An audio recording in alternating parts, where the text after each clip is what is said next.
Hans Clausen with FlagstoneExpert.com. We're going to try and show you today how to lay a dry laid walkway.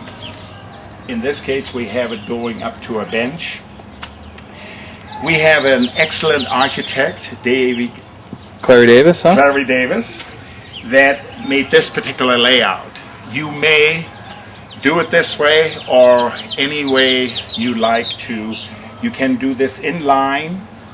In order, we have a 7-inch offset in this. So we have, just to kind of clear this up, we have a line going up through the center.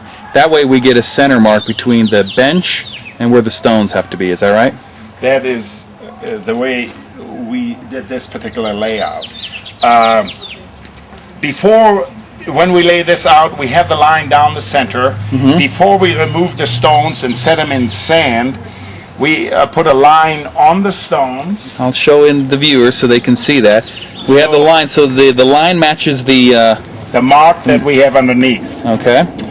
Then you can remove the stone. We're going to lay these stones approximately an inch above the mulch that you see here. Okay, there's mulch here, and they're 2-inch thick stone, so we only want to bury it an inch. Well, why is that? Not necessarily do we want to bury it an inch. We want to be above the mulch an inch. So we may, under some of the thinner flagstones, we may have as much as 2 or 3 inches of sand underneath there. Obviously, under the thick ones, we will have somewhat less sand. We're primarily concerned to have it an inch above the mulch, so if it rains, that it does not wash over the stones. And it also sets off the stone very nicely, having it above the mulch rather than flat with it. And generally, how deep, these are 2-inch thick stone, that's usually a good thickness to work with. Because when walkways and laying in sand, you want it thicker because otherwise they'll wobble, is that right? Yes, and even so, we'll have the sand underneath there solid, compacted, and level to lay the stone on. The stone itself, when it's that thick, is less likely to move on the sand itself. When people are walking around and things like this. Now, one architectural trick we've learned is that you want to have a 3-foot walkway. That tends to make it more natural and give it kind of expansive look. So what the architect instructed us to do was these stone are 18 inches wide, but they're 2 feet in width. So we've offset them in order to give us that 3-foot wide pathway. Is that right? Yes, and however, you have to remember that some people, here we are about 32 inches in width. Some people prefer to have a straight-on sidewalk. I think it's a little more interesting by offsetting the flagstone and working this way. But lots of people have different ideas how they would like to configure their stones, and that is fairly well up to you.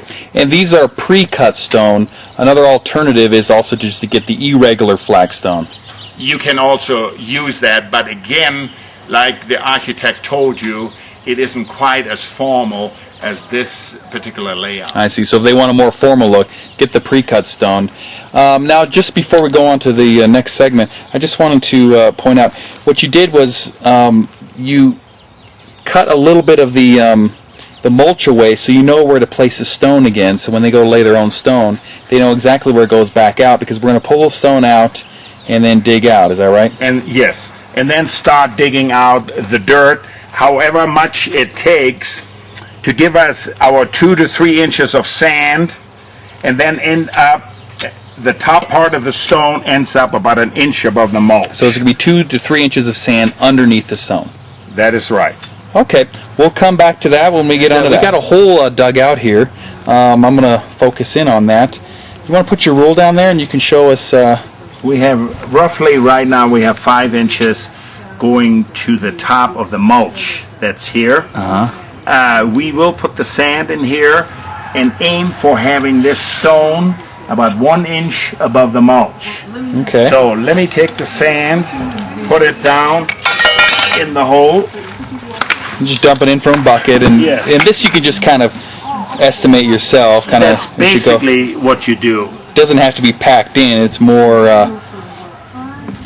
You can just kind of with a trowel, or if they just have a shovel. What I do is I have a mallet along, and since I'm just dumping the sand in here, trying to guess the right height here with the stone, I will take the mallet, take it and pack the sand down. I see. Like this. They can do that with a 2x4 or whatever they got, right?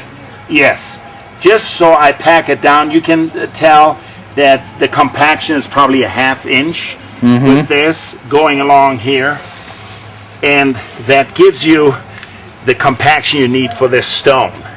Now what I'll do is, I have compacted this, then I'll take the stone and try and lay it in here. You might have slight adjustments after the stone is in the hole.